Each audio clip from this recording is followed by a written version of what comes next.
Hey y'all, I'm Mike, the RV inspector and technician. And I'm Elizabeth. I run our business. And welcome to the Cozy Camper Podcast. Oh, hey Steve. Hey Mike. Thanks for being here, man. I really appreciate it. You are our first ever remote podcast. Everybody else is sat right next to me in this chair. You are the guinea pig for testing out the new the long range podcast equipment. I do have a stable internet connection, at least I should have, here in Michigan, even though the power just flashed about 10 minutes ago, and the power line is down at the street, literally like the other side of the wall I'm looking at. So I am good where I'm at. Hopefully consumers keep some power on.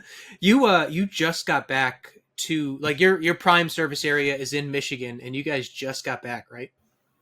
Yes. So our season is Michigan, April 15th through December 15th. And then Houston, Texas, January 1st to April 1st. So we left Houston on the 2nd, traveled 4 days, and got back to Michigan just a couple days ago. We just did it, unpack the RV of all the RV tools, supplies, our clothes, food, all that stuff. And we have freezing temperatures tonight in Michigan. So we're down to 20 degrees or 19 tonight. It was snowing this morning. So I had to winterize the RV so I can be in the yard and not freeze and break and get ready for our season. So it's a lot of work back and forth between packing, going to Texas, and repacking, coming back, unpacking, getting ready for the season. Because we have a house in Michigan and we take our fifth wheel to Texas. So we used to live in the RV full time. So we're used to living in the RV for a long period of time, which is not a problem. But it's just the packing, unpacking process, which we have down pretty good. We do a lot like what y'all do. We go back to Illinois, and this was the first year we were going to spend the whole summer there. And originally we were going to go back March 15th and get set up and spend that time doing marketing. And then it was like kind of the first probably week of March, like very end of February, when we were looking at the weather. And I was like, no, dude, like my wife and I, we talked about it. We're like, we're not doing it. And then we kind of pushed it out. And then we finally decided, we were like, well, let's kind of, let's push back until the first week of May, and then we'll make it get in there. But I was watching y'all travel and I saw the weather. I'm like, oh man, they missed it by like 1 week. They're going back into freezing temperatures. My family is still in Illinois. They're like, yeah, it's freezing cold. There's a chance of snow. Yeah. Was it 2 years ago? We stayed in Texas through, I believe it was May 12th after we left the NRVTA. So we were in Texas for 2 months, and then it was hot that last month, like that April 12th to May 12th. You go outside and just hit you like a brick of, like you're taking a hot shower outside, because we're in Houston. So it's hot, it's humid, doing work outside, just not that you can't do it, but it's like there's a better way to do this. So we last year wrapped up in Texas, April, right around the 12th, so a month sooner. We were expecting that we would start a Michigan season at the end of April, like around the 21st, 24th, right in there. But the camping season last year was really early. Like it was warm, super early. People were camping in late March and early April. So our seasonal campers were calling up and texting like, hey, water's on at the campground. Let's get turned on, ready to go. So I jumped last year. Then we got home, unpacked. A couple days later, I was de-winterizing RVs. So it was crazy from the start last year. So this year we're like, okay, we'll get home April 1st, leave Texas, get home a little sooner. Hopefully it gives us enough time where we can get set up and ready to go. So this year, water's not even on at the campgrounds yet because it's still freezing out, so they won't turn the water on until they're not going to break their water lines. But you never know of what's going to happen. So now people that are anticipating opening up like April 15th, 17th, we don't even know if there's water on to turn them on yet. So everything will just it's all in limbo. We tell our customers are on an annual list that as we get closer, we have your notes on when you want to open. We just need to have water on. If water's on, I'm ready. If water's not on, I'll work on some of the early spring repairs to get the campers open, like broken slide outs that we discovered last fall when I winterized them and those things. And then I'll come back to do the winterizing or de-winterizing after that. But if it's all de-winterizing, I'll just focus on that. And if they have issues I come across, need to change a skylight or slide out seals or some of those things that possibly deteriorate over the winter or we had notes on, I'll come back to fix those so I can focus on the de-winterizing to open up the campers, which I do that in kind of campground related. So as long as they're close and I'm going to be there, I'll come back. But if they're on a route where I'm traveling out, I'll just schedule that time to do both the D1 rising and the repair, because it doesn't make sense for them to pay a mileage fee twice to go out there if I know I'm getting into that work. If I discover it while I'm there and I come across issues, well, that's a different story. You got to go back because you might not have the parts or the time. I think it's interesting, and you and I are like, I tell people all the time, I'm like, I'm just a guy who fixes RVs, right? But like, you and I have large followings on social media, and I think it's important to like talk about how like every year you're still figuring stuff out. Like every year is that you're still making little tweaks, you're making little changes. Like we're moving dates back a week, we're changing this price, we're adding this service, or we're like, oh, that marketing didn't work, so we have to change it. Like I think on the outside it looks like we've all got it all figured out, but like really it's a constant, like eternal, The back end all the time to keep it. People think the outside things just running smooth.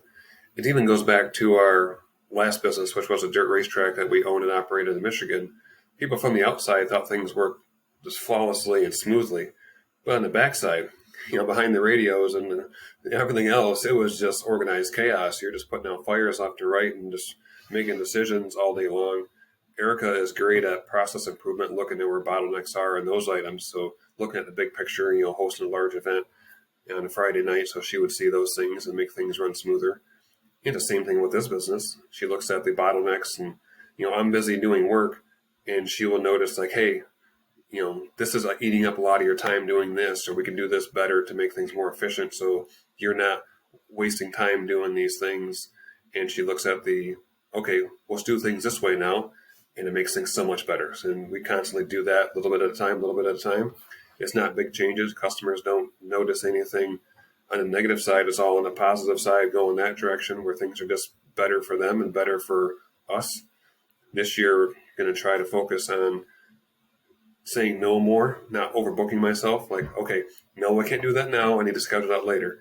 Because I love going out and tackling a problem. Like, sure, oh yeah, I can do that. And then I'm like, yeah, I have time. I mean, I have 10 minutes, really only 5, but it takes you 2 hours, and I'm out there way too late or booking myself or pushing things off. So trying to prioritize that stuff more this year is the goal.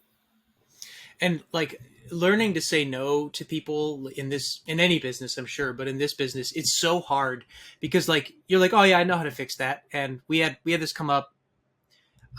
So there was a call for a furnace about an hour from here. And so we got out there, and it turned out to be, it was one of these new Furion furnaces.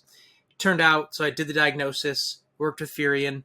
Then Furion said, oh, actually, we want you to take the whole furnace out, and then we'll send you another furnace. So long story short, right. And so like I went out there, did the diagnosis, thought one thing, and then they said, actually, we want you to go back out there, check something else. Did that. Then they said, all right, so we'll send you the furnace. So I ended up going out there 3 times. And like, you've worked with Lippert, you know what it's like. So do you think you're getting paid for all 3 of those visits? Like, not, no.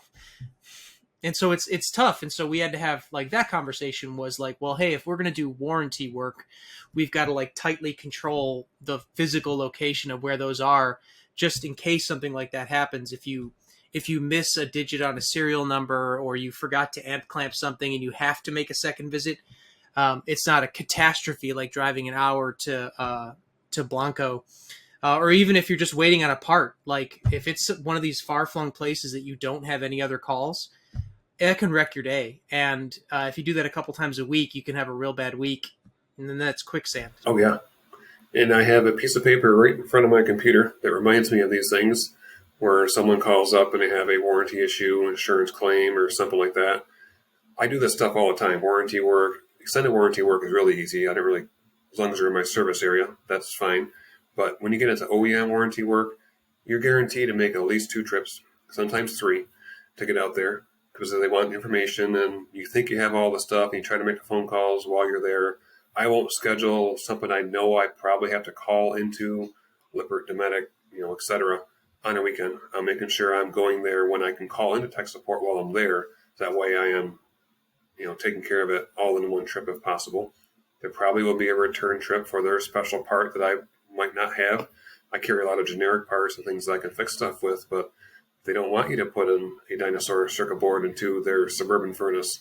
So, yeah, so some of those things that I can make it work, but not how they want me to make it work. So then the customer says, well, can you just fix it today and I'll just pay the bill? Yeah, I certainly can. If you just want to pay the bill and be done with it. And a lot of times, if it's something simple like that, I'm like, you're going to have more time into me on the phone with admin work and a second service call and all this time if you want to go buy their book, or we can just fix it today and move on.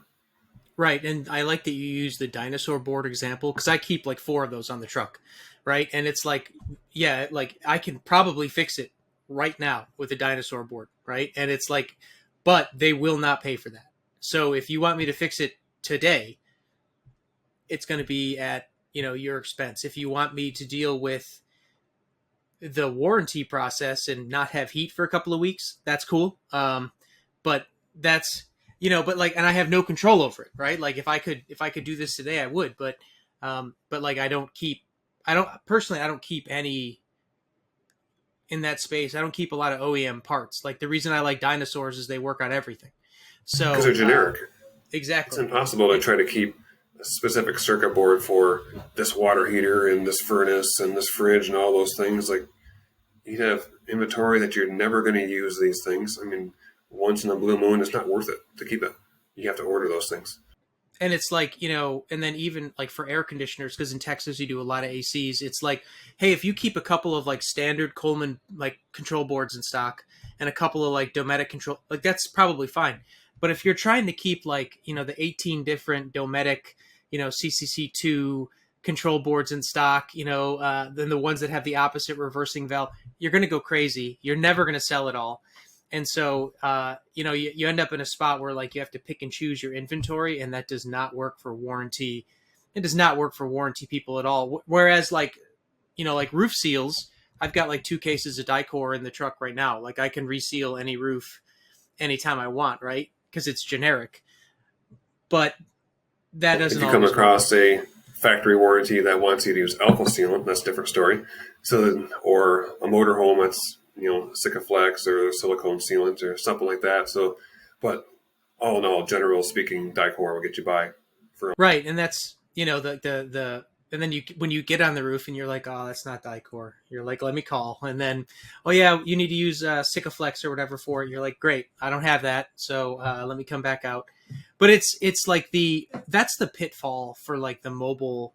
And I don't know if you have any plans to like open a physical shop one day, but like a lot of people that I've talked to, they're like, hey, kind of once you open the physical shop and you can just have all this stuff in stock, like the desire to be remote at all evaporates. And like there's a shop here in town. They're like, yeah, we used to do all mobile. And then we opened a small physical shop. We totally filled the parking lot with RVs to fix. And then we abandoned our mobile service. Actually, I think just recently they got back into it, but like for years and years they got out of it because it is so hard, especially like you and I are lucky. Like I have an Elizabeth that helps me keep all this stuff organized. But if you're like a sole practitioner, it can be brutal trying to keep all this stuff organized. On your own 100%. Like I do all of the parts ordering in those items because I know the parts and I just know inventory, a lot of it off the top of my head of what I have. Once in a while, I know I have this piece, but where did I put it? That's the big question a lot of times. And in my area, like I'll always be mobile. Maybe someday if something crazy happened, I would have like a shop I do some winter work in, not at my house because we can't bring stuff in here. But even the dealerships near me do mobile work because they're seasonal campgrounds. The RVs don't move. They don't bring the RVs into the dealerships. So they're going to them to do it. So a lot of my work in here is mobile. And we shrunk our service area down. We initially started in Michigan. We were 4 counties. Then we like right away, that one county is just way over there. I mean, it's an hour drive just to get there. Like that's just too much. So we were doing 3 counties, which would get me up to like 50 miles, about an hour, which is nice in Michigan. You can go 50 miles and it only takes you an hour. Not like Houston, that's going to take you 2 hours. So, but then last year at the end of the year, we looked at things that so much road time that I'm doing driving to service calls. It's okay to go out there and drive out there, But when you have to make that second, third trip out there, something breaks that you put in a good part, you did everything right, and just something happens, that now you're committed to those customers that are out on that far range. Then I'm driving past 10 customers on my list that are with right in my backyard. I'm like, okay, I need to limit those ones down. So our change for this year is staying within 20 miles as a goal, which is within one county. So we haven't dropped off and cut out the other counties completely, because I still have customers there I've been servicing, so I'm not going to tell them no completely. But they're going to wait until I'm going that way. It might be 3 to 4 weeks in my busy time before I would go to those routes, because I want to make sure if I am going out in that further out, I'm stacking in a full day. So I'm getting in 3, 4, 5 jobs, whatever I can do in that time frame, making a route, not going out there just for 1 or 2 people. And then with being close to home, I can stop back to my home inventory warehouse where I have extra parts. Like, oh, I come across something, I need this. I'll come back in an hour if I grab lunch, and I'll come back and finish this up, because I am within that 5-10 mile range for the most part, a lot of my work that I'll do. So I don't have to keep everything in the van, even though I keep quite a bit with me, and I can pretty much fix most everything on the one shot, especially when you have a conversation with a customer when you start, that you're figuring out what their issues are, have them send you some pictures, and letting them know that if you give me some information to work with to start with, I can bring out the right parts and save you a second mileage fee and get it fixed on the first time, to make sure I probably have it in stock, but if I don't know I need to bring it, I'm not going to. Right. And I think that's like a pitfall that like a lot of new, because we work in a space where we're constantly generating new RV technicians and inspectors. And I think that that's like a pitfall that like a lot of new technicians particularly fall into, is they're like, oh, sweet, somebody 75 miles away wants me to install a new air conditioner. And, you drive 75 miles out there just to find out like, oh, it's actually a top-down mount, or it's not a regular Dometic. It's got a PCB board on it. So like what I brought's not going to work, whatever happens. And like the maturity to be like, no, I have to like shrink. In most cases, like if you're in West Texas, it's going to be very different. But in most cases, like to shrink down that service area into a more manageable kind of zone. We had to do it in Illinois too. Like we have our one county, we call them for sure yes counties, and then we're surrounded by maybe counties. And so like, hey, can I fix it in this county? For sure. Will you come to this county and do it? Maybe. Let me see, where in that county, because like, our service area goes like almost to Cook County, Illinois, which is where Chicago is.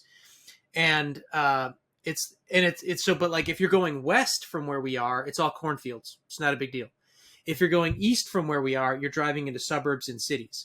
So, so it depends on where in this county you are. And then we find like every couple of months, we're like, that maybe area is getting smaller and smaller and shrinking down around our, even here, we used to go from like almost Waco to almost San Antonio. And now, when we do repairs, it's like, oh, is it New Braunfels?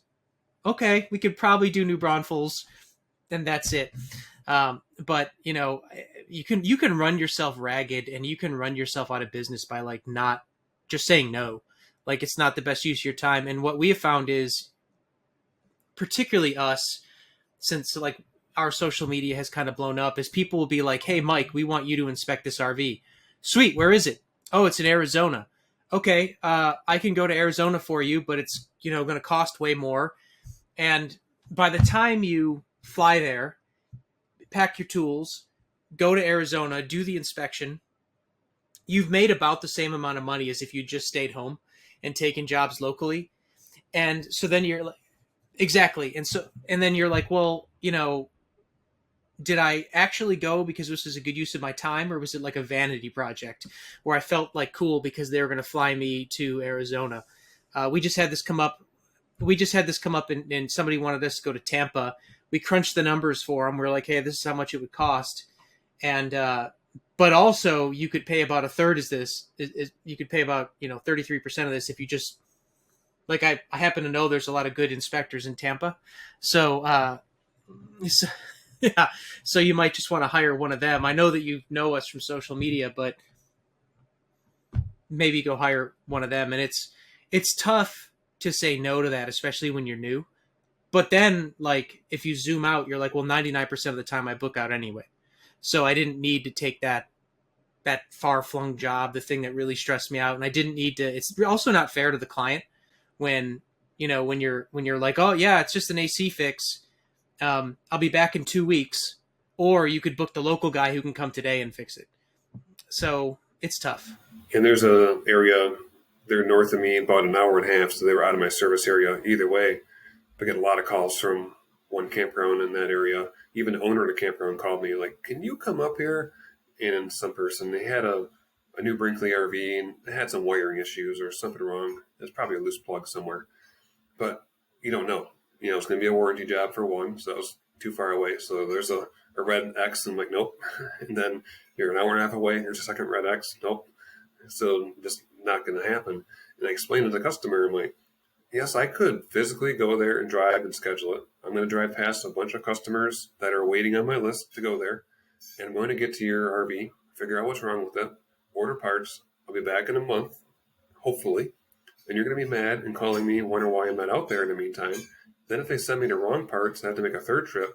Here we are at the end of the summer. Like, you need to get somewhere closer or bring the RV into my service area where I can efficiently work in it. I get a lot of people that do that. We have campgrounds around me. They say, I want you to work on my RV. Great. Bring it to one of these campgrounds in the service area, and I'm more than happy to work on it. And the campgrounds benefit because they get a booking, they get vacation, customers happy. For that reason, the RV is fixed, and I stay close to home.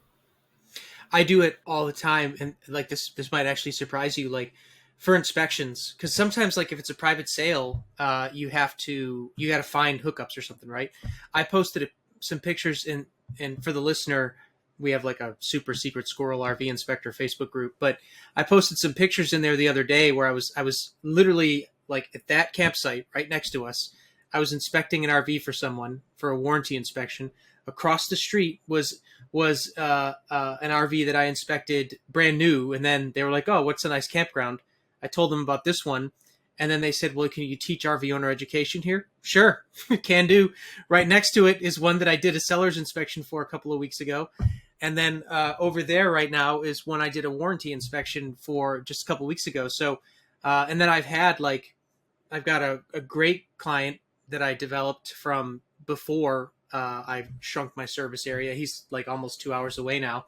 He wants me to replace an air conditioner. He really wants one of these Furion chills. And we call this spot next to us my service bay. So he's bringing his Fleetwood motorhome into my service bay. I'll install the AC for him, do some other work for him. But we do it all the time, and the campground loves it because, Same thing with us in Texas. Campground loves it. People book campsites there, and, one customer came down from like 5 hours away and dropped his RV off for a full week, booked a spot because I told him I can't do this in a day. So might as well book for a week. I probably can finish it in 5 days, but give me some buffer time, make sure everything is done. We did that. The campground was happy. So plugged it into power, didn't need water, but I have sewer if I need it. Other people that having a storage unit, but they don't have hookups, so they bring it there to the campground, book a spot.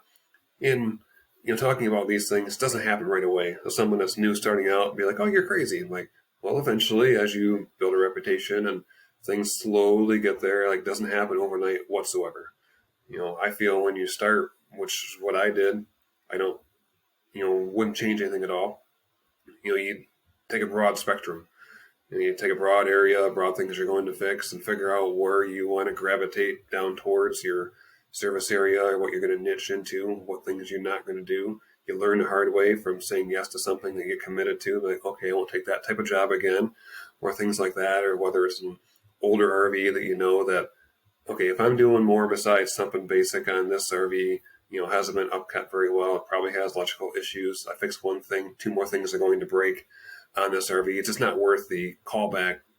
I know I did my work properly, but the RV is so fragile that I can't touch it. So I've ran across a couple of those before. I see some people in like a tech Facebook group working on like a 1980 Airstream or an old camper. I cringe, like, oh, hopefully that thing's in good shape because I won't take that call. I love projects and fun things to do, but I have to say I need to save my time for Steve's projects at home, not customers' projects, because a project can turn into a headache because you just get stuck in that you know, what do you call it? The squirrel cage. Right. The and you kind of touched on it, like something I encourage new people to do all the time is I'm like, hey, you're not going to find it right away, but if you can find like one thing that you're better than everybody else at, like just do that like 90% of the time. Like there's a guy in town here and he does like 90% of his business is just roof reseals. Like he's got a helper, he's got like literally a box truck full of RV sealants. He drives around and all he does is reseal roofs, right? And he might do some, yeah, and he might do some, some other kind of related things, but like 90% of his business is reseals. We talked about it back before we had 2 service zones when we were in Texas full time only. We were talking about doing like air conditioners only because I was like, all right, well, I can buy from NTP Stag a bunch of air conditioners, throw them in the garage, and I keep my pick me up lift right on the truck, and if I keep a box of common parts. If in the summer I'm just the guy who can come today and fix your air conditioner, then leave, you can do real well. But if you're like if it's August and then like you're trying to do air conditioners and then fix a leveling system and then, install a new awning, well, you're not going to be Johnny on the spot with the air conditioner, right? So like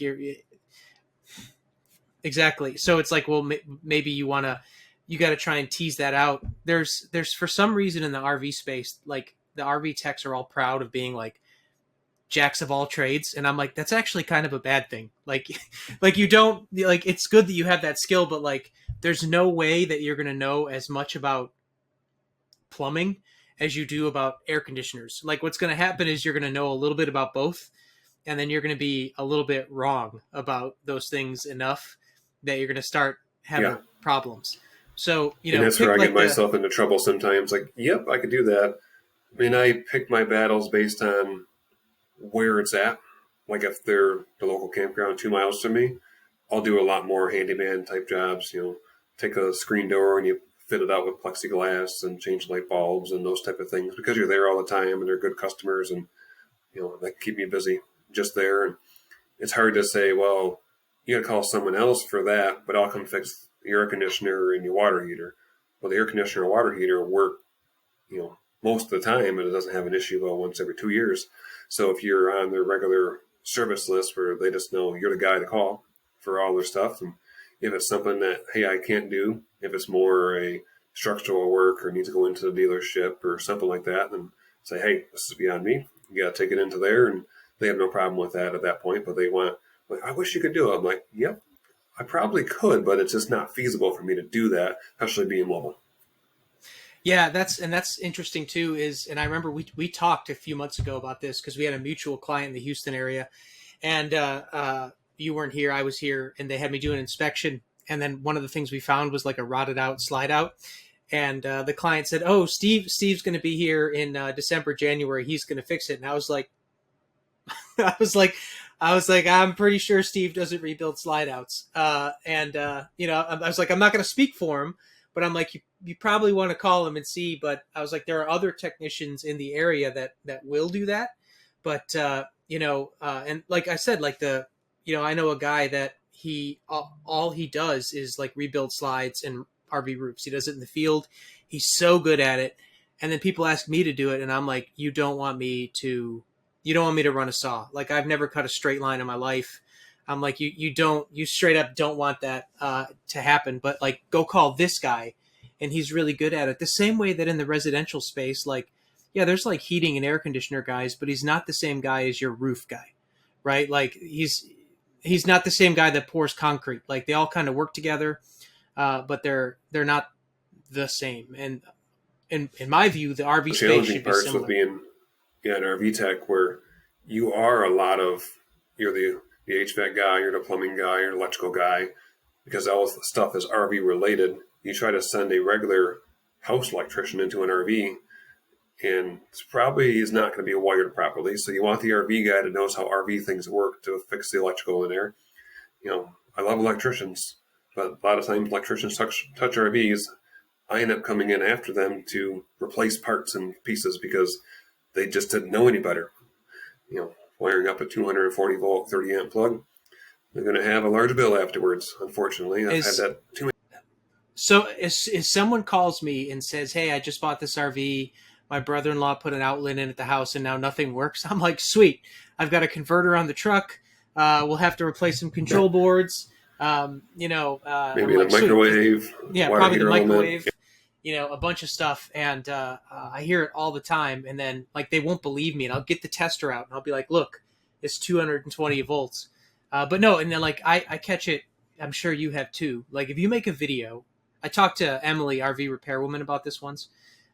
If you make a video where you're like, "Hey, you can't recharge these RV air conditioners," you will get the HVAC guys come after you and want to pillory you in the street. And then you're like, "Sweet, I work in Austin. I will subcontract anyone to come out here and do this." "Oh, we don't work on the RVs." Well, then why are you in my comments telling me that I'm wrong? Like if you can, like, you won't find an actual HVAC licensed guy to come out, get on the roof, and refill that air conditioner. Doesn't It doesn't happen, right? You shouldn't do it, but like then these guys will be like, "Oh, well, you can." I'm fully aware that it is possible to attempt, but like no licensed dude is going to come out and do it, and probably no RV technician should be doing it. But you'll get the people in the comments that are like, "Oh, you can. You put in a Schrader valve, and this is what you do." And it's like, "Okay, cool. Do you want to come work for me and do it?" "Oh, no, I can't. I make too much doing this." Then, like, why are you telling me what to do, man? I run across the same thing with like tankless water heaters. If you send a video of one of those and the internet be like, "Oh, you can fix that. You're just costing the customer money." I'm like, yeah, you probably could go through and take it all apart and solder it and fix it, put it back in. But how many hours are you going to have into that? Can you even guarantee they work when you're done? No. So you're actually better off to just replace it, move on, and educate the customer to use RV antifreeze instead of trying to blow it out. I know exactly what you're talking about. You're talking about that heat exchanger at the top of a tankless water heater, and and we had that. We've had that come up numerous times where they're like, "Oh, it's just right there. You can get in there and fix it." And you're like, "The cost on one of these is like $600." I was like, they're not. It only takes like 2 hours to install. I'm like, so by the time I uninstall this, unbuild it, fix it the way that you want me to do, it's going to cost way more than it ever would have, and you can't guarantee it. It's likely to fail again. Definitely no one's going to warranty it. So, it's somebody told me once, you can do anything you want once, right? So this is like one of these times you're like, "Yeah, sure, you by all means you can do it. I don't think it's going to work, but go for it, man." Yeah, you called me, so this is how we're going to do the proper repair. That's how Right. If you want to call your cousin Jethro to come over and weld this pressure vessel for you, that's cool. I'll even waive the service charge for me coming here today. I'm sorry to have wasted your time, but if you want me to do it the right way, we'll replace this unit and it'll be fine. But I don't know. But the I was speaking of like all the social media stuff. So you and I we were in air conditioner class together. You were doing the whole thing at once, and I was kind of picking away at it over a period of months. But like when I met you then, y'all already had like a social media channel. Is that right? Yes, so we went full time in the RV after selling our business in Michigan. So we started it in 2020, and Erica loves like videoing is like her hobby for doing those type of things. So we don't do paid collaboration videos or everything. It's like, want to do this? There's a demand for it. Well, let's do this video, and we'll put it together. So we started doing that just to not like a keep your daydream or change your lanes where you're doing travel videos, because we're very boring travelers and no one wants to watch things I don't do. I'm just too boring. I'm not going out to all these places. So it's like people have questions about things. So let's talk about, I think one of the first videos early on was like single wheel or dual wheel, dually truck, or slider hitch versus a standard hitch. Some of those things were like, oh, I've been researching these things for my own education. Let me just regurgitate the things that I've learned of all these forums and videos that I've watched and put it together in my own twist. So that kind of developed into videos that we were doing. And then it would have been like a year and a half later, however it worked, we were making videos, and then we were making them for Amazon about some review videos. And then Amazon's like, oh, you want to make these videos? So we started making videos and putting them on Amazon. And it was review videos, things that I actually already owned and used, whether if it was sewer hoses or a DeWalt cordless, leaf blower thing or all those things. And I was like, okay, what do you already own that you can make a video on? I know how this thing works. So we started making videos while we were between different contract jobs because we were traveling doing hurricane relief work and construction work. So we started making the Amazon videos, and I was like the guy. If you were tagged by Amazon as an RVer type person, and if you pulled up to the homepage, you see my face holding like sewer hoses for a while. I don't know how many sewer hoses went. We sold off an affiliate link from Amazon during that time frame. People, if they watch your video on Amazon, if it's like the video you actually upload to Amazon, if they watch your video and then put it in your cart after that, and don't watch anybody else's video, click any other links, and then you get a commission on whatever goes through their cart on Amazon. That's how it works. And within 24 hours. So if you let it sit there, it doesn't happen. So that was the videos that we had. There were review videos and fix-it videos and things like that. And some fix-it videos were before I was an RV tech and learned the proper way to do things. So I've deleted a couple videos since then because I'm like, I can't tell someone that's how you do it, type of a thing, because there's a different way to do it. Like, yes, it worked, but I don't want to promote that. So we had quite a few videos going into before we went to NRVTA, and Erica had a plan going through NRVTA that every day we would just do some sort of quick tip about what I learned, whether if it was don't run your fridge on propane driving down the road, what the effects of that could be, a simple thing about a Dometic thermostat, roof sealant, or whatever the topic that, we could educate someone, a quick little short reel. And that slowly built a momentum up of doing the education videos on the RV side. Our channel started off as Radar Road Warriors. That was our YouTube channel. Now we've changed that into Mobile RV Tech Services. If you dig into stuff, you'll see both names out there and some things. So that all correlates into both items. And we would just film things that were educational to try to teach someone, because I would come across someone's RV that they broke this. So, okay, what broke? It's interesting. Educate to tell the person that's watching this, so don't do this or don't fix it that way. And that just slowly built up our YouTube channel. Now it's more into the RV tech side. And I don't go into long form videos on YouTube where, like Darren in My RV Works, he's great at that stuff, teaching you, exactly how to do the 101 type of things. I have a couple of videos out there that are the long form, but most of them are shorter, educational, what you can get out in one thought. So if there's multiple thoughts into it, a full scripted video, I can't do that on site at a customer's RV while I'm there. And if there is sometimes a longer video that is at a customer's RV, I'll compensate them on the bill. Like, hey, give you a little bit of credit on it because you're not paying for my video time because that's not fair to you, type of a thing. So we do that. But, it's just, I don't know how many videos that we have out there for number wise, but there's a lot of different shorts or reels, videos that we have out there in multiple different forums, and it catches a large audience. But we've also realized that during the busy part of the summer, we have to dial down in the videos because more videos come with more interactions with those videos and questions and comments and those things. So the back end of that blows up. And like, okay, you feel obligated. You have to answer the people because you'd be rude if you don't answer their questions because they have legit questions sometimes. There are just the internet comments out there from time to time, that you don't have to respond to all that. But someone's like, they come across the video, oh, I have this issue. You didn't quite describe it in your video. How do I do this, or what do I need for this? And then you'll answer their question. I'm always like our philosophy is we try to answer every single comment, every single message that comes in. We try to answer every single one. And when I say we, there's me and Elizabeth, and then we've just hired someone to help us with part of the back end of our business. And she'll answer them as well. But like, there's kind of two parts, right? Like, it's like when somebody says something, there's like a non-committal answer, like, yeah, right? Like, or yes, I know, right? Or like, I would do it this way. Sure, great. Cool. I'm so happy that works for you. And then like every now and then you'll get a question like, well, can I use a Coleman thermostat to control my Dometic air conditioner? And you're like, okay, that's not something that they can answer. Like I will answer it, myself. And And Erica does that. She'll filter through them and she can answer and respond back because she knows a lot of the stuff. She does not want to know the text type stuff, so she leaves that to me.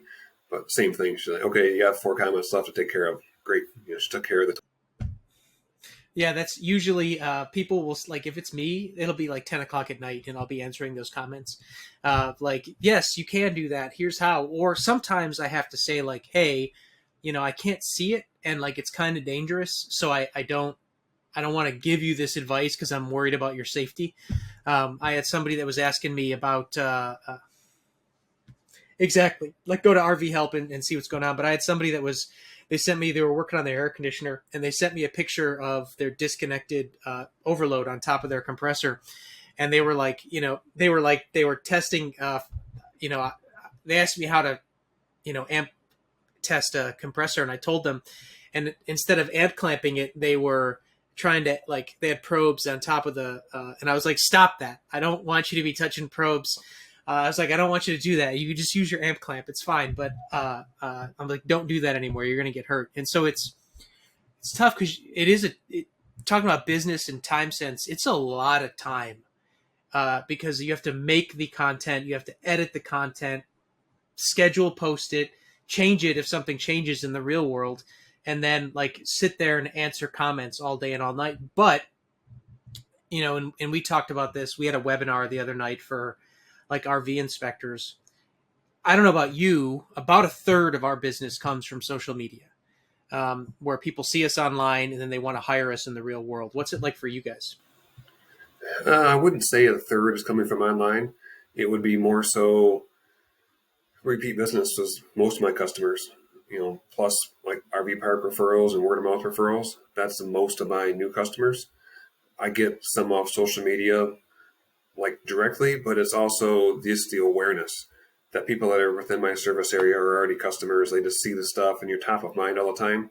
So yes, that does produce it, but as a lead directly from Instagram or social media, if the ones that are directly from that, I would say are probably maybe 10% range that say, I found you on social media or Instagram and will do those jobs. I get more of that in Texas versus Michigan. For some reason, there's just more people that find me off of Instagram. Maybe the population is, greatly different down there compared to Michigan, if that's what the difference is. But I get a lot of people they'll call and be like, hey, I know you're in Texas. They already know my schedule. I follow you on Instagram. I've been following you for the last 3-4 years. And I need you to fix my RV, but I am over here. Can you come do it? And some of those people will be like, you talk about it, and they're really good customers. Be like, okay, yes, I can do it. And I can schedule. You're not in my normal service area. I do, maybe go over a little bit further in Texas compared to Michigan, because Michigan I have to stay hard, close to my service area. And then I'll look at it and like, well, the mileage is going to be quite a bit to get there, but we can schedule and I can go out that direction to, do it. And it's going to be probably a 5-6 hour job, and I'm there, if it's a long job that I'm doing, and they're going to send me all the information beforehand so I can order all the parts and make it in one shot. And they're super happy afterwards because, I fixed it all at one time, and they've been calling people that ghosted them and don't call back and those things. For some reason, if people would just call someone back or answer the phone, there's plenty of work out there because people are always trying to find someone. Just do your due diligence and check your text messages and your voicemails. And if you can't help the people, I respond to everyone that calls, whether if I can help them or not. I'll send them out. We have actually a page on our website. It's our outside coverage page, which it lists the campgrounds that we service in our service area on the top. Then it has the RV help locator link, and it has other texts that are around Michigan that we commonly know that, hey, these are the ones that we know out there. We don't know their quality of work or what everything else is going to be, but here's some options and numbers that you can call that they might be in your service area to help you. And so we have a little text message that I have, like a notes made up on the phone, just copy and paste and send that over in the summertime. So if they send me, a text or leave a voicemail, then I can just copy and paste that. Hey, sorry, you're outside my service area, but here's a website and resource, and thank you. Because they just don't know. They found me because popularity, but they're outside my service. Yeah, and that's, I think we should, I should say like a difference in our two businesses. Like you do mostly tech, I do or you do all tech now, but I do mostly RV inspection. And so like you can kind of rely on, you're not rely, but you have like a recurring customer base that refers to other people. With inspections, it's more like, hey, I caught somebody right now and I'm going to go do this inspection, and then I can't talk to them for another year. And, and so it's a little different in that way, but like kind of what the other thing is that, like I told you, it was like a third to kind of link these two thoughts together. Like, yeah, so we get about a third of our clients from social media, which means 2/3 are not. But then we use our social media to make our case about why we're a good fit for their RV inspection. So it's like, we'll send them, like if somebody fills out a contact form for us, like, hey, I'm interested in an inspection, which they have to do, whether we fill it out when they call us or they come to our website and they fill out the contact. Either way, they get an email from us that says, like, hey, this is who we are. Here's a video about what an RV inspection is. This is how you can learn more about us. And, we'll land more inspection clients that way in a very crowded market just because of that presentation. And our social media is kind of like our portfolio, right? So it for us, it helps, even though we only get like a third of the leads. All of this to say that we don't get that many repair inquiries from our social media either. We never have. Sometimes in the summer we get like an AC one, like if I made a video about like how to fix your air conditioner, we'll get something like that, but we don't really see them either. And here's a get kind of personal. When you get like a lead from social media, I almost feel like you're like, because like there's something about being on a screen and then you meet them in real life, and like I almost feel like I'm like, oh man, how do I like live up to their expectations? Like they hired me because they know me from the internet, and then I'm like, oh my god, like here I show up, like my shirt's untucked, like maybe my hair doesn't look nice today. Like how do I live up to their expectations? And it's kind of a challenge, man. But like all of it to say that, like, obviously for y'all, it's been good for your business. It's been good for our business, and so we push all the time that new business owners should do something on social media, even if it's I don't know if you ever met Rob. He's a master inspector in Illinois, and he just basically his social media posting is, if he gets a review, he takes a screenshot of it, puts it on his social media. So his social media is just hundreds of positive reviews. So anybody that goes to look at his social media is like, oh, look at all these positive reviews. He doesn't talk to the camera. He's not like you or me doing TikTok dances. He just is posting this. And he has told me, like, yeah, people see it and they hire me, right? So however you do it, it is a very powerful tool to generate and support your business. And Well, to do even things with like all this. that, it just goes back to the basics. Whatever your system is to get clients, not everyone is fit for doing social media because of the time and, your skill set. Not everyone's fit for, every different thing out there. So yes, you need to have a website and have a presence. So the customer should be able to sell themselves when they go through your website.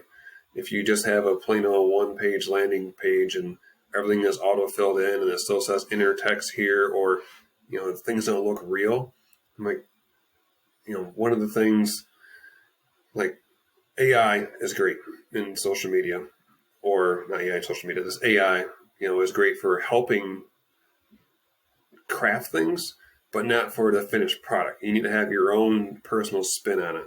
I've seen many websites or even social media posts that are just straight up copy and pasted from ChatGPT or whatever the thing is, and the pictures are all AI generated. I'm like, you need some real pictures, not the same stock image from Shutterstock that everyone else used. Like, go to your campsite and you find some cool customers and be like, hey, can I get a picture, or get a picture of you working on their RV and your face in it, not something weird. So it's simple and not confusing to the customer. But really, if you, have your basics done where you're, make a Google profile and have things that are coherent. If you're not going to actively be on social media, I would say don't do it, because it can be bad where you just have a ghosted presence, versus no presence. And you're better off is to have one thing that you can keep updated and stay focused on that versus a outdated, social media situation. And, just be consistent. Have it your own personal brand. don't try to copy what Mike is doing and go to his website and just copy and paste, move it over, because people are going to see it, like, oh, that's not who I hired. They expect your personality should come through your listings on your website. And I get that occasionally. People go to my website and they copy and paste things. One, you shouldn't do that as copywriting, but two, it's not you when you are doing that. Like, make sure it's your own wording. So, like, if you go out there, like an RV Help or search different inspectors, if you look at mine first, I guarantee it wouldn't take you long. You can find probably a dozen people that sound just like Steve's out there. Because there's a lot of them that have found me through the school, and no fault of their own. They, oh yeah, that sounds great. I'm trying to get started. They have so many things going on, but they're like, oh, I should have probably changed those words a little bit more, because some of our words are not, Chat GPT type words. They're our own words that are, our friends have came up with and helped, a lot of publishers that we know and those type of people. That, like, those are things you'll find somewhere else. That's unique to what our stuff is. Once you know those little key phrases that shouldn't be on someone else's profile, listen the exact same way. Right. We have had a couple of fraudulent cozy campers come up. Like we've had a couple people in our trade, like, wholesale lift things out of our profile and our website and, put it on theirs, to the point where they actually forgot to remove the words cozy camper. So like deep down, and like it said cozy camper does this, they had like changed their name in like 3 other places. And, but then there was we had like the Temu, like Chinese t-shirt sellers, like, were selling t-shirts with our logos and stuff on it too. Somebody else, I don't know if you were aware of this, but back during like the old, like RVTA and NRVI locator days, somebody scraped every single profile and made like a duplicate website, of the locator. Oh, no. So like I just Googled cozy camper. Which is the reason why they have the login now, because of that same reason. Exactly correct, right? And so like I Googled, like, it had all this like inaccurate information, like it hadn't been updated, like my service area had changed. But then there's all this kind of behind the scenes drama right now with locators and everything else.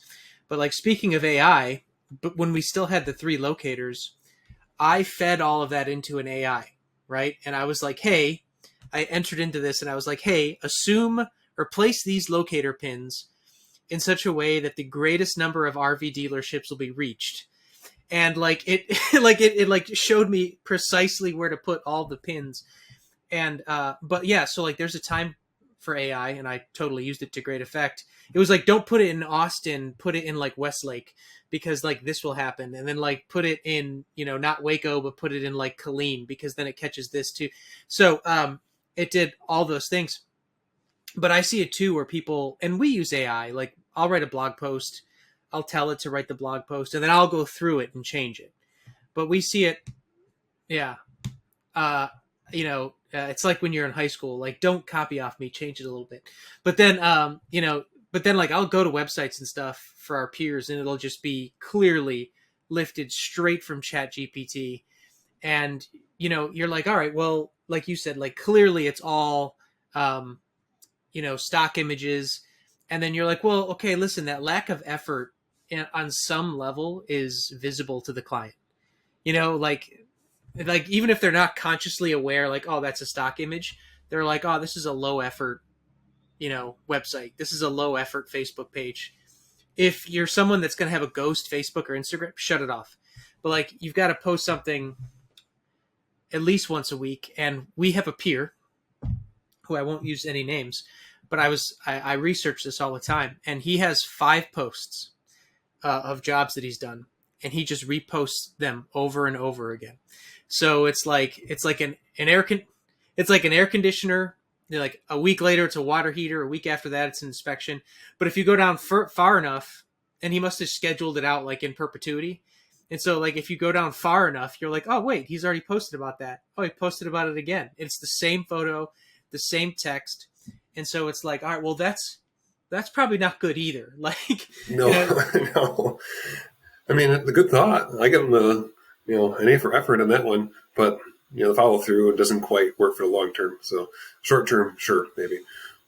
No, it's like one of those. I would almost rather you not have a social media than like try to game it like that. At least, like, if you're someone that's at all active, and I tell inspectors this, I'm like, just get to the inspection site and like take a photo and be like, I'm inspecting a Brinkley today.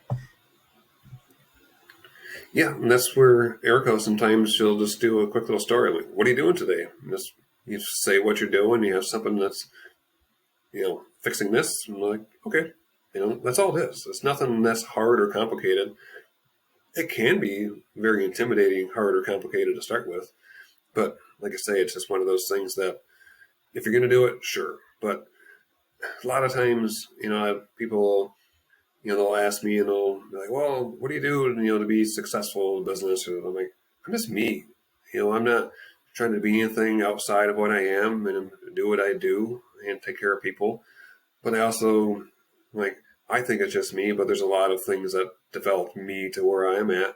In our last business, I started everything out, and then it was, like I said, a dirt racetrack, so it was a lot of chaos, and it was very fast paced. And my personality, are you familiar with the DISC assessment at all? You ever heard of that?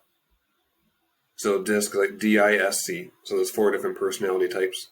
And once I started learning that a little bit more, I learned that through Dave Ramsey. I was actually at Dave Ramsey's master class. So they taught a bunch of that before, so learned how that stuff works. And I studied it and learned it, and I taught it to my employees. We had 50 employees, so everyone had to do it to be an employee there, so we would know how everyone is wired. So my personality is, high D or C personality, which is D is like direct, dominant, where you just quick make decisions, you don't think twice about it, move on to the next one. And C is very organized. So before I realized that, it's how I was wired, and I would go to employees and, let's say I was going to Mike and you were working in the ticket booth area, taking tickets. Like, hey, Mike, how's it? Good? Okay, bye. That was it. And he'd be like, what? Is Steve mad at me? The people that were more the personal type people, they took it the wrong way. Me, I was just busy, just check off a list. Okay, done. Then once I realized that, okay, I need to stop and talk to Mike for a little bit. I'm like, hey, Mike, how's the cat this week? And, how are things in here? Anything I can get you? And, take a little bit more time versus just running and gunning. And so now developing that into the RV tech space is I know the personality types pretty well where I can, gravitate towards what that person, how they need to be, talk to. So if a customer is a high I personality, they're usually the more outgoing, they're going to be the life of the party. If they're the S personality, they're more conservative, which is the most popular type people. They have a harder time making quick decisions and not sure of themselves. So if you are like an IS personality, you're probably going to be looking forward to being done with work, cracking open a beer, grilling some stuff. You might hang out with the people at the campground when you're done. If you're an S personality, you might not be sure of yourself. I don't know if this is a bad air conditioner. Let me check 12 different sources just to make sure, because I don't want to be wrong because I'm not quite sure. Or my personality, when I first starting out, I had some unsureness. Okay, I want to make sure I'm not calling this a bad air conditioner when it's not a bad air conditioner. I don't want to be that guy because you hear those horror stories. But now once you know those systems, it's just a decision. Yep, done, bad air conditioner. But then you have to explain it to the customer. So you don't just say it like that. Be like, you educate them, understand what their personality type is like, and make them feel comfortable with it, that they trust that they will have a working thing and they're not going to be wasting money on this. They really need this part. So break it down to them so they understand what the whole issue is and what's going on, so they feel comfortable with it. So being able to adapt to personalities, read personalities, and project yourself in a way that is trusting to them, because when it's all said and done, people do business with people that they know, like, and trust. If they don't trust you, they're not going to hire you again or hire you in the first place. And I get a lot of Google reviews, people talking about that. They trust that I'm going to do the right job for their RV, that it's in my hands. I'm going to treat it like it's my own. So I'm going to make sure that things are done properly and done by the book and the specs. That's where my C personality comes in, where I know the inner workings, what torque specs are, and those things are making sure that details are checked on stuff, so things are not overlooked, so there's not an issue for a callback because I forgot something. Where if you're not detail oriented, you're going to have to stress and flex really hard to check the details in the boxes. If you are a high I S personality doing inspections, it might be really hard for you because there's a lot of detail and paperwork for those things. And that's where knowing your personality, how you're going to adapt into the business, can really make a big difference. And it all, it's like a snowball effect. You just slowly start building trust with people and working things together, and, just do little things here and there, make a big difference in the end. That's how the snowball effect works, basically, in the grand scheme of things, where, you do something right for a customer and they're happy, leave a Google review. Do it a couple more times, and pretty soon now you get more Google reviews, and people's like, every customer or job that's finished, they get a link to leave a Google review. And I have a lot of them. We have not quite 300. I was trying for 300 before we left Texas, but some customers don't leave them, so I fell short like by 2. So, but that paints a picture where people speak in their own words, and they can see that of how their job went, how they're taken care of, and they feel very comfortable. Some people to the point where no one else is touching my RV until you get back to Texas. Hopefully nothing breaks from April to December. I'll create the list, and I do get that because you get the repeat business on the tech side of things, where people are, your customers. Sure, they know you're not there in the summertime, but they can deal with a little issue here and there, or lights flickering or something like that, maybe for a little while before you get back there. But the AC unit goes out in the middle of summer. They might even call or text and be like, hey, I have this issue. What do you think? I'm like, yeah, I think you got to call someone because you can't wait that long until I get there. So you have the referral network for that stuff. And there's the other thing. I forgot what it is on the personality side of what the name of the assessment test is. But how I come across to people is like mystique. What is it, Erica? She said it's like how to fascinate test. You can hear me in the other room. And when you go through that, it kind of answers some questions. We have this actually laminated pinned to the fridge in the RV. Our fridge in the house doesn't have a magnet on the front of it, so it's not in here. But my main trait is mystique. So people, they can't read me very well. And I actually had a customer here just a week or 2 ago. I was doing some work in their breaker box and getting some readings in there, and I was thinking pretty hard trying to figure out what was going on because they had some electrical issues. And I knew the customer pretty well, from around the RV park.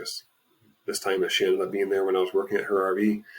And she said, I can't read you. You're very hard to read. Like, what's going on? And I've had some people tell me it before, like, is it okay? Because I don't show emotion. So people can't read me to know what's going on. I'm like, oh yeah, everything's fine. Nothing's wrong. It's just easy, need a water heater element. That's it. They're like, oh my gosh, you scared me.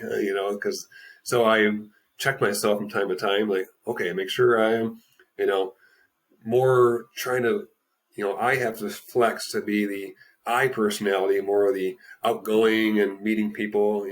I'd be perfectly happy, working on something in my garage, not talking to people for a week, because I'm just working on something. That's what I, love doing. When we had our racetrack business, is bouncing back to that again, it was a couple thousand people there, one night a week. And I needed a week without people because that was way too many people to deal with for one night a week. So that was where, that would wear me out because I had to work with people and take care of that more than I am naturally grown to do. So that's where the balance comes in, taking some time to, self-develop yourself for your business. It's just like training to learn how to work in air conditioners or water heaters or those things. You need to train your own self for how you're going to work with customers, because that's your biggest, how you would say it, like job, more or less. Kind of like you get a job for an air conditioner or a water heater. Well, every job you have is you projecting how your business is because you are the face of the business. Most likely, if you're a mobile tech out there, you're not the tech that's working on stuff in the back bay at a dealership and the service manager is dealing with the customer. You are doing the billing and taking care of the customer, answering the phone, the first impression, all that stuff comes right down to you and how you project yourself, whether it's just in person, on the phone, your social media, your website, all those little tiny things make a big difference in the end. And if you it's very easy to start the business off and you get overwhelmed because there's a lot of business stuff to start the business. It's not just learning the stuff, it's starting the business. And if you haven't done that before, it's a challenge to try to learn how to, do all the taxes and sales tax, business filings, ordering parts, organizing stuff, all the money flowing through to make sure that you're going to be profitable, not wasting time. So you can get wrapped up in that stuff because, that is at the top of the list. It's on fire. You got to take care of it. So then you don't finish the website that you threw something out there quick on AI. And then you get busy doing stuff. You never go back to doing that. But then you're just kind of in a little rabbit wheel, doing all these little tasks that you don't take care of the big picture. And then, the next guy over that he has a business experience beforehand and took some time to make sure things are done properly and checked all the boxes, that, he had a foundation to work with. So his business grew off that foundation, versus someone that is just running around in the sand, creating circles and putting out fires, and they're busy, but they're not successful. And then 2 years later, they're like, hey, something's wrong. It must be your fault. And they're like, well, no, it's, it could be just you didn't start things off properly. And that's where we get a lot of people that they find us on social media, whether it's through the tech groups or our channel, and there are other techs or inspectors that are starting the business off and be like, hey, you went to NRVTA, because we have a video on that, our experience going there. And so they gravitate towards us and start asking us questions about business related things and doing stuff. And it got to the point where we were just getting multiple emails or phone calls a day from other techs. I mean, like page long things about all the stuff. And, the first couple of times, like, okay, cool, I can, answer this stuff. And then the third, fourth, 14th time you're answering this stuff, and I'm answering the same questions. And we need to create a place for these people to go. So that's where we developed, last year, Facebook, they had a subscription option. So we were able to create a group off their subscriptions, but it was like a beta thing through Facebook, and Facebook completely failed on that. So people, they were able to pay, it was like $2 a month to start off with, or somewhere in that number. And then Facebook, somehow during that process, they said our business was being illegal activity or something based on Facebook standards. I'm like, dude, it's your platform. Like, you're the one that created this. So we got stuck in this little wheel with Facebook. And just like YouTube, Facebook will pay you like Facebook ads and those type of things. Well, they stopped paying us for it. I'm like, dude, you owe us money for this. I'm like, no, you're illegal. I'm like, no, you created the thing. So it was like a back and forth thing. Eventually I gave up on it. And, it's not worth the $200 that they owe us. So, and, but anyway, with that, once their subscription thing went down, we created a subscription thing off of our website, and people can be an RV Tech member. So if they do that, they pay yearly to be an RV Tech member, but it puts them into our Facebook group as well. They can answer daily questions. So if they're at an RV and an air conditioner issue or plumbing issue, they can ask the question. Could be some RV owners in that Facebook group where they might have some questions about their RV, or it could be business related questions. I mean, it's all over the place inside there. There's plenty of resources. But if they just want to be a Facebook member, they can do that into the group. Or if they want to be on the full RV Tech membership, where they pay an annual fee for that, they have access to our website where we upload videos, have a bunch of files on it for, things they can use as examples to help start their business. Our processes of things that are typed out, things that are on my wall. We put them in the documents on there where they can say, oh, what does Steve look at for warranty work, and how does he do that process? Or what's the mileage fee or radius? Or what are the back-end documents for organizing this or that, the other thing, to help them with the business things. That's all the questions that we get all the time. Then we do Zooms and live videos with people that are in the RV Tech membership, where it'll be about a subject, but at the beginning or end of those Zooms, it's open to any questions that they have. So if they have burning questions, they're starting off, and we usually go for an hour and a half, but sometimes it's 2 hours or more Zoom calls where we're just answering questions and issues they had on the recent job. So trying to walk them through some things, something they're in the middle of a job working sometimes, if they're just out there today, going back tomorrow, and helping them out with some of those things, whether it's on those Zooms or in that Facebook group. So that's where we have gravitated towards, and we love helping people on the back end. So that's why we do it. there is a fee to it because you have to try to cover the costs that you're putting into some of these things. And if someone pays some money to be in something, they're more going to be committed to it, not just, pay $1 and move on, and you're going to keep the trolls out that way too. Yeah, So I know that was you no, but you just made like a lot of great. I couldn't have said those things better myself. So like like with the idea of your personality, that's like coaching speed, right? Like it's very difficult to do, but it's so critically important to what it is that you need to do. And so for example, when it was just me doing the inspections, people would call, I would do the sales call, and I would tell them about how great the inspection was and how technically accurate it was, and all that stuff. Then Elizabeth came on and she started to do the sales call, and she was like, well, hey, you're not addressing the emotion, right? Like people are nervous about buying the RV and they want to know how you're going to make them feel better. So maybe we want to address that a little bit. And so she added in like, hey, just so you know, you're going to get the report. And then when it's done, you can schedule a call with Mike and he can go over any questions you have so that you can make a good buying decision.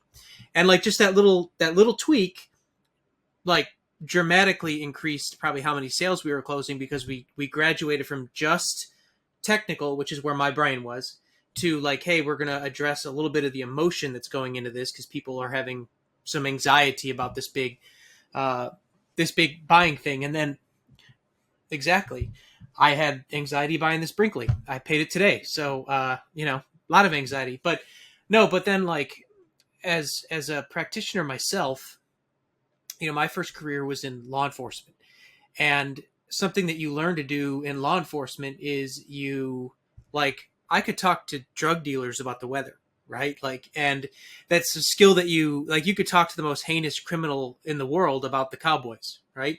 And it's something that you need to learn to do is just like, oh yeah, it's true that we're in an interrogation room right now, but the Cowboys lost last night. Like, how did that make you feel, right? And it's amazing. Like you could disarm people just by having a friendly conversation with them. And I want to be clear before I make my next statement that I'm not comparing dealership employees to criminals. Just let's be clear. But like it's kind of that where like when you're an inspector and you go to a dealership, you're kind of perceived hostilely as soon as you walk in the door, and just by virtue of what you're there to do.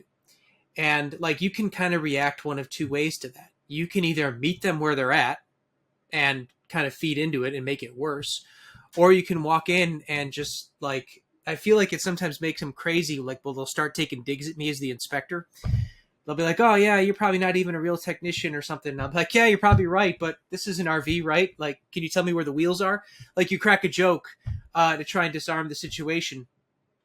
And that's like, it's not appropriate every single time, but if nothing else, like just learning to be sort of like detached and professional and being able to go in there and do it is so much better than ever going in and having like an adversarial relationship, or, I don't foster adversarial relationship with like anybody, and learning.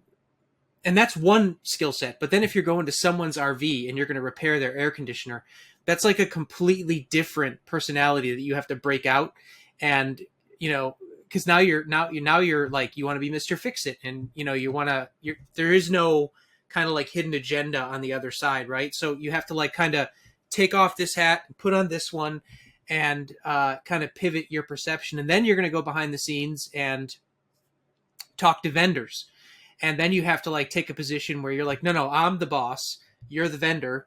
You do what I say, right? And like what happens, I think a lot is people, let's just say their first career was in the Navy and they were like amazing electronics technicians.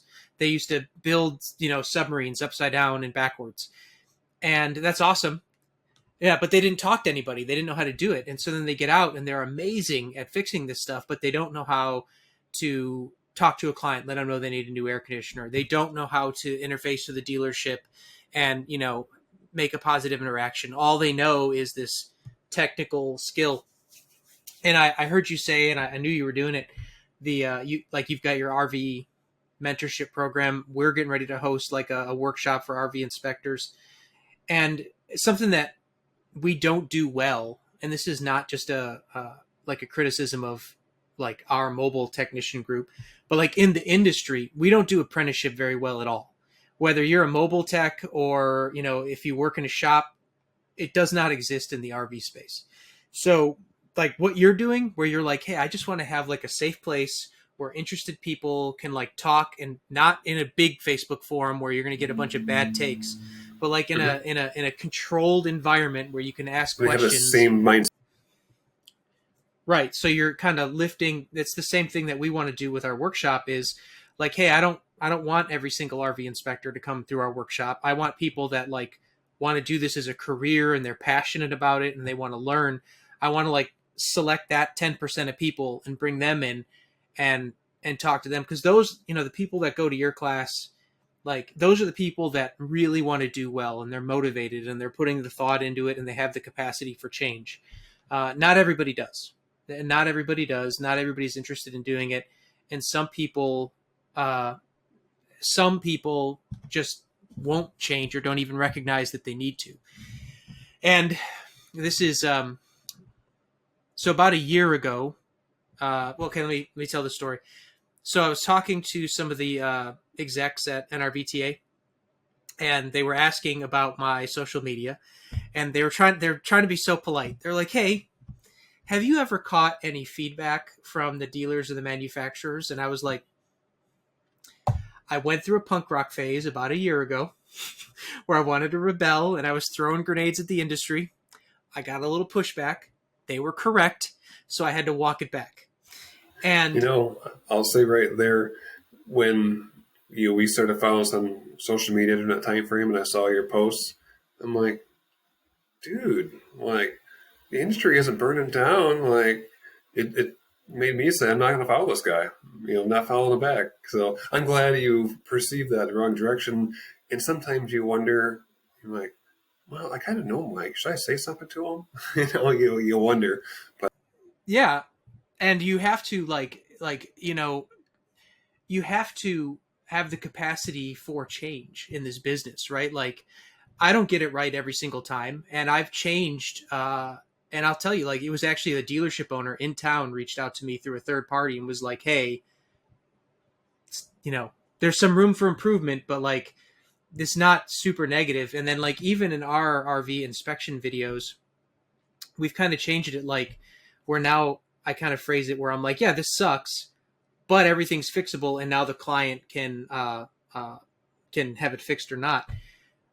But it's a tightrope because it's like, well, on the one hand, there is some shady dealer behavior out there, and on the other hand, it's like I have, it's critical to my core business to demonstrate the utility of the RV inspection service, but people are probably just doing their best. Like I don't know that there's a villain in this circumstance. And so anyway, all that to say that I was having that conversation and I was like, you're right. I had to walk it back. Sometimes I walk that line again. But what I catch from a lot of people is they want me to like go for blood. They want me to go for blood and name dealerships and manufacturers and talk. And it's like, well, it's not that way, guys. Like, like I have this Brinkley. I've been really happy with it. I've inspected a lot of Brinkleys. Some come off the line better than others. I don't perceive a vast conspiracy of, from like Elkhart, Indiana to like sabotage these RVs or sell inferior product. What happens is like sometimes they have a bad day on the line and then we catch it in inspection and they fix it and you're happy. All that, like the reason I'm saying that is that like it's about recognizing your audience, your customer, whoever it is, but then also like you said, you're like, hey, I have this personality trait. I hate authority figures, and I have like that's my personality, and I'm like, hey, I don't need to rage against the machine in Elkhart that much, and so you have to like walk it back and kind of control it. And I might have personal feelings about the industry. You might have personal, feelings about the industry, but that doesn't make them like objectively true. And so one of the things that like we're kind of pushing right now is like we're like really praising positive dealership experiences. So like there's a handful of dealers that are like way ahead of the curve. They're doing really, really well. And then there are still some that are kind of like behind the curve, right? Where they're kind of doing the used car sales. And so what, like, we have a video coming out next week where we talk about how, there was somebody wanted to buy an RV. They went to the dealer. They got treated like garbage. They called us, and I said, well, yeah, they sell that same floor plan at XYZ dealership in San Antonio instead of Austin. Then they went there to go buy it. And it's like, okay, so like everything we said was true, but also it's like not raging against the machine. You're just telling a story about something that happened, and you're highlighting good behavior. You're showing why bad behavior is bad, and then you're indicating why you can help. It's very similar when I make a video, because there's going to be things that are broken in RVs. Doesn't matter who built it. I fixed, fancy motorhomes, Brinkleys, down to the little 15-foot RVs. Price ranges all over the board, and things happen. Things get missed. They're producing a lot of them out of the gate. But when I come across something, whether it's a component-wise, I'm not naming like, oh my gosh, this is Alliance's fault. This is Brinkley's fault. This is Forest River's fault. Like, it doesn't matter who built it. There's a lot of times I have the same parts in one RV to the next. Similar type of a build. Things get missed. They're all made by hand. So sometimes the corner, doesn't get tucked underneath or sealed properly, or that's not connected all the way. And, a wire gets pinched somewhere. I'm like, stuff happens. It is what it is. And you're out there to fix it, and you educate the customer on things that, hey, this is part of the maintenance program. I see in some manufacturer Facebook groups, as I'm in, quite a few, like owners groups type of thing. And like, oh my gosh, 3 years old, my floor rotted out the slide out, the sealant wasn't put in there. I'm like, well, you need to look at that sealant. I mean, someone might have inspected it to start with and everything was great, but you've traveled down the road in this thing, when things moved. My personal RV, we've been in it, this will be 5 years now that thing's been around, and I've been up and down it, cleaned it and checked sealant and those type of things with it. And I've resealed different sealant areas. And at the bedroom slide out, which you've probably seen us inspecting RVs, that T-molding trim and upper deck slide out is one of the most common ones to crack in that sealant. And I've resealed this area, but when they built this RV, they put the floor roller out a little bit too far, to the point where I had to take an angle grinder and cut out part of the T-molding, because when the slide out was in, it was tweaking the molding. So before I realized what was going on, so it moved enough that it broke the sealant behind that. So it's relying 100% on the T-molding outer sealant. And during the travel at some point, the sealant looked great, but then it just became unstuck from the wall. And because it flexed enough that it popped it out of there, and I didn't see it until it started getting the dirty grit behind it. And then it had water dripping down out through the floor of the slide out.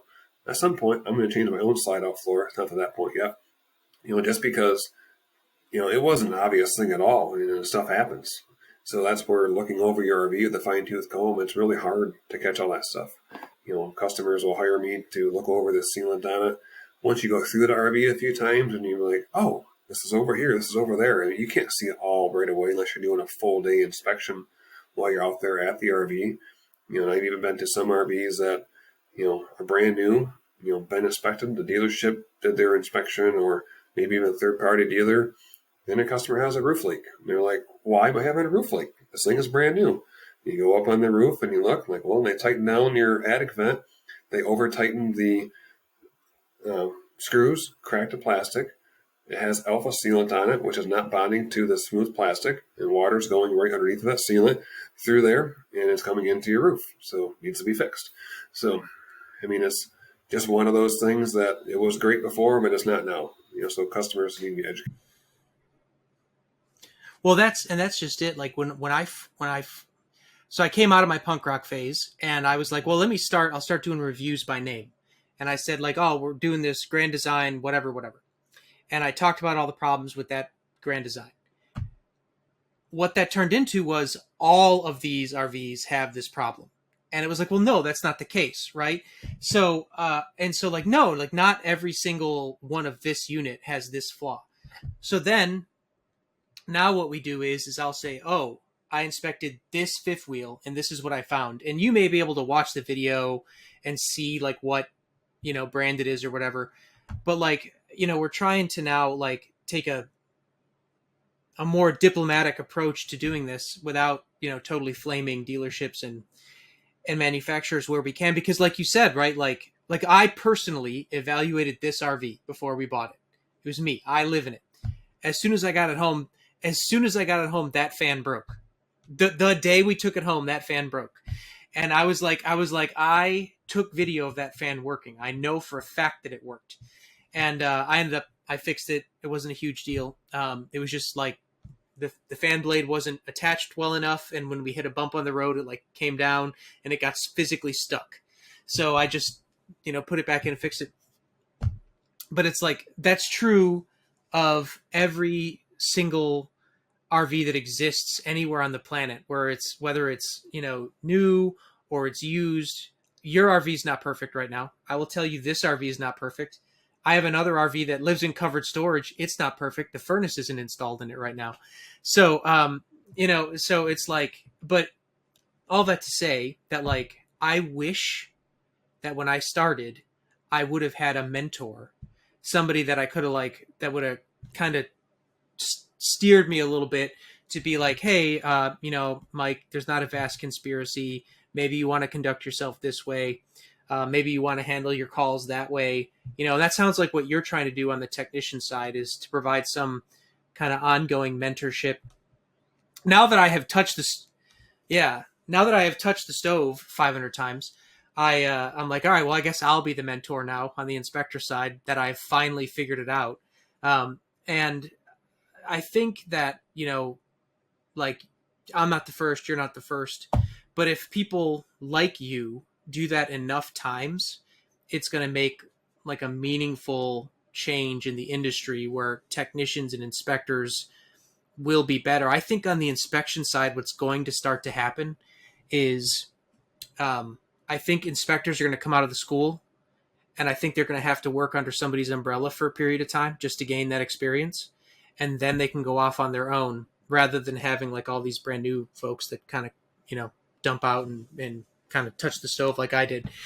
And I think that's a good thing in the long run. Well, it's a better thing for like inspectors in general. And I don't know if we addressed this yet during the podcast or not, but like I started off being a tech and an inspector, and most of my work was tech work. So I, gravitated away from, so I'm not a certified inspector anymore. I just didn't renew, just because you have to leave a day open in your schedule. And if I'm booked out 2 or 3 weeks and someone wants the RV inspected on Friday, and I just couldn't do it. So I'm referring to stuff out anyway and just tying me up on the phone. But anyway, I know the inspector world because I was in that Facebook group before. And you see some people that they get some feedback back from the dealership, and the dealership is mad because they called out something as a life safety issue or a major issue. And no, that's actually how it's built. I feel really bad for them in that space because they just don't know any better. They're new to RVs, they're new to inspecting. There's so much to try to figure out, and they made a wrong call on this. Now they're trying to make it right, and hopefully they didn't lose a deal with that dealership in that process. One of the last RVs that I inspected, it was at a dealership, and it was a used RV. It was only 2 years old, so it shouldn't have had too many issues, but it had multiple issues. The sink was falling out, the kitchen sink, the propane leak test failed, the generator wouldn't start. It had a chunk of the RV next to it in its slide-out topper because they smashed them in the parking lot. All these issues that it had. And after the customer saw it, and they're like, oh my gosh, they backed out of it right away. I'm like, I can't blame you. That's a lot of issues. Then the dealership was like, that inspector doesn't know what he's doing. His gauge probably doesn't work in the propane leak test and all these things. And I'm like, no, this thing had all these issues. Everything is documented, on it. It's one of the ones, I could back up my work, and, I know my propane gauge didn't have an issue because I used it on an RV the next day and it worked perfectly fine, on the repair work side of things. Yeah. So those are the things that if someone is new starting off and they did everything right, even still at that point, they run into some of those issues that, the dealership can be mad. And once you build a relationship with a dealership like you are now, you've been there a few times, they know you and your work and know that you're not going to try to do something weird, that they're comfortable with you being there, and it's very hard. Whether you're a new RV tech doing tech work of building relationships with customers, because there's probably competition around somewhere. If there's an RV, someone else is around to fix it, whether it's a mobile tech or a dealer. So you need to start your business off and, build that trust and relationships to get the referrals. And it can be challenging for sure. It's not easy just to get your certification and things hit the ground running. Everyone's environment is different, whether it's your family environment, where you're living at, your region, your skill set, your background. There's hundreds of different things that work into someone being successful in business, whether they're doing a coffee shop, inspections or RV work. It's all multiple parts of the puzzle. It's not just one thing and you're going to be hit the ground running. Now, I will say, it seems like maybe 5 or more years ago that there wasn't a lot more RV techs out there. So it seemed like, before the school was really popular and pumping more techs out, that was more kind of like a wild, wild west, shooting fish in a barrel type of a thing, that you didn't need to have any marketing or social media out there because there was like nobody around for miles, and it didn't matter what you did to the customer, you were the only option. Where now, if there's more techs in a populated area, that you have to make sure you're checking all the boxes, and now they're comparing one business to the other. That's where the big difference. Yeah, agreed. The like, to pick on Austin, San Antonio for a minute, like, there's me, and I've only been around for a few years. Then there's like one of the original inspectors in town. He doesn't come out very much anymore. Then there's somebody about halfway between us. So like 3 people that have been doing it for a long time. And then there's me. And then there's like a bunch of new people. And like God help you if now you're going to try to come into Austin, San Antonio and compete with like the 3 or 4 of us. Because like they've all got their marketing dialed in. They've got dealership relationships where, to your point about like getting yelled at by a dealership, I got yelled at by a dealership the other day. I waited for him to finish. And then I was like, well, here's how I test it. And this is why it's broken. And then there was like 10 seconds of silence. He's like, oh yeah, you're right.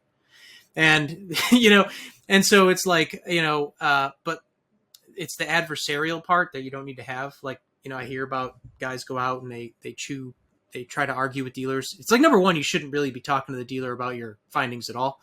But it's like, number two, and this, we get criticized for this a lot, is like, oh, your reports have too many pictures and videos. Well, yeah, they're in there because I don't want to argue with you, right? Like, you put the picture in there, I always like, I put a picture at the beginning of the propane leak down test and the end, like with a watch in the report, so that like, oh yeah, he tested it for, 5 minutes. The needle didn't move.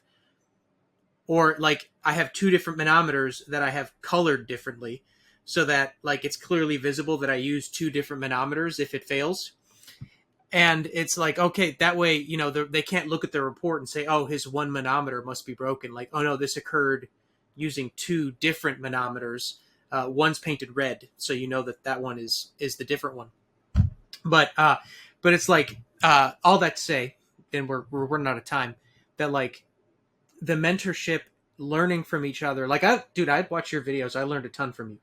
And like, I watch home inspector videos, and I learn a ton from home inspectors, how they do their videos. And then like, I watch the That Ain't Right guy. Yeah, exactly. Yeah, I watch him just for the cool stuff that he finds. Yeah, I watch it all the time. And then I'll tell you this is what kind of opened my eyes to it, is, I don't know if you watch, he has a business, it's called Sci-Fi Home Inspections. And he's a home inspector in Arizona, and he is in a state of open warfare with the home builder industry in Arizona. And that's who I was starting to gravitate towards. I was being influenced by his videos. And he's a tremendous home inspector. He finds crazy things. And then I was watching like the That Ain't Right guy, and I was like, well, they're doing the same thing. That Ain't Right guy isn't incurring any emotion. Sci-Fi is incurring huge emotion. He's like, literally, like, he's going to like, regulatory body meetings and like having to testify, and he's like he's like selling t-shirts. And anyway, I was like, I don't want to be that guy. That's not what I want to do. Like, God bless him. I'm not knocking him. If that's what works for his business, then go for it. But I'm like, I don't want to do that in the RV space. So I had to reel it in. But you don't. I think a lot of people, to kind of wrap this up, because I want people to take advantage of your mentorship program. Um, I think a lot of people get into this business and they think they understand it because they've watched you or they've watched me, and then they get out there and they, rather than trying to be like authentically themselves or figure out what they need to do, it's like a caricature, and it doesn't really work because they're not being themselves. They're not figuring it out for themselves. And so I think going to your class, I think it's huge. In the description for this video, I'll make sure that I put the info so that people can do it. Yeah, I'll send you a link to put in there. It's really pretty simple. Go to the website, mobilervtechservices.com, RV Education tab, and you'll see the stuff underneath it there. And then you can pick your option. If you want to be the RV Tech membership and be part of the Zooms and all the back end things, you can do that. Or if you just want to be in a Facebook group and be around the environment to ask some questions and go that way, you can do that. Yeah, I think and I think there's real value for y'all in your group, like to have it be small and people that have paid to be in there, because like there are other groups out there that I actually had to unfollow some of the other groups because I was like, it's just too much noise in here, like there's too many bad takes, everybody's angry, and so I think having a small group like you're trying to, I think it's great. I think you'll do really well, and the people that follow it are going to be more successful for it. Yeah, and it's in a positive atmosphere of things. No one's comments ever get deleted or blocked. Besides, actually today, the spam filter, like, wouldn't let someone post. We're like, why is the spam filter? Come on, Facebook. Like, there's no issues with this person's post, but, everything is on it and answer to people. And it's just like a group of people together, and you get to know those different techs because, they say, hey, we're starting off. This is where we're at. This is what we're doing. So you get to know them and where they're at and meet them in their space. So you can answer it in a way that they can understand and go back and forth. And I also think the interaction back and forth helps them be better problem solvers because I'll ask them, I need more details. What was the amp draw and temperature reading or delta T? I'm like, oh, I forgot that. Oh, I forgot that. You hit that into their brain like the basics all the time when they're asking their questions. Then pretty soon you don't see them post very much anymore because they're running and the momentum is going for them. But then a little while later, like, hey, I got something weird again. So you see the development in those people when they're starting off and everything is, they're nervous and they're new, and then they get going at it a little bit. Then they start going, and then maybe they'll fall off the tracks a little bit, and they'll come back and, hey, I got off track a little bit here. I need a little bit of help. Where am I at? And then I mean, that's the way to do it. We used to do that when I was in charge of field training for the police department, and you would ask new police officers. They'd make an arrest, be like, okay, did you fill out that form? Did you take the picture? Did you remember to inventory their car? And the first couple times they're like, oh God, I forgot. I didn't remember to do that. Or, hey, I don't remember how to do that. Can you show me? And then after 3 or 4 times, they're like, hey, Sarge, I got it. Thanks. Like, I'm good. Right. And then you're like, oh, sweet. They don't need me anymore. I can step out of the way and let them do their job. And then like 6 months later, they're going to encounter something that they haven't seen before. And then that's when they come back and they're like, oh, hey, can you help me unpack this? I don't remember how to do it. Yeah, sure. Totally got you. But at least you have someone to ask rather than making a bad decision in the field that you end up having to pay for. Because like, that's kind of the thing. Like if you make a bad enough call in this business, you're going to buy someone's RV. So, like that is, or it's going to burn down. Like if you make a bad enough decision, those are certainly things that can happen. Steve, where should people find and follow you? Well, whichever way they want to. Like I said, our website is mobilervtechservices.com. Our Facebook, Instagram is all the same. So Mobile RV Tech Services, and you'll find us in any one of those spaces. You'll see our logo. It's got the blue in the background, little camper on it. So there's, that I know of, nothing that's easily duplicate issue out there. If there is, someone please let me know. And I do own a bunch of domains with combinations of my name and variations and misspellings and everything frontwards and backwards, just to try to help prevent someone from wanting to go mobilervtechservice.com. You're like, really? Why would you do that? But people do.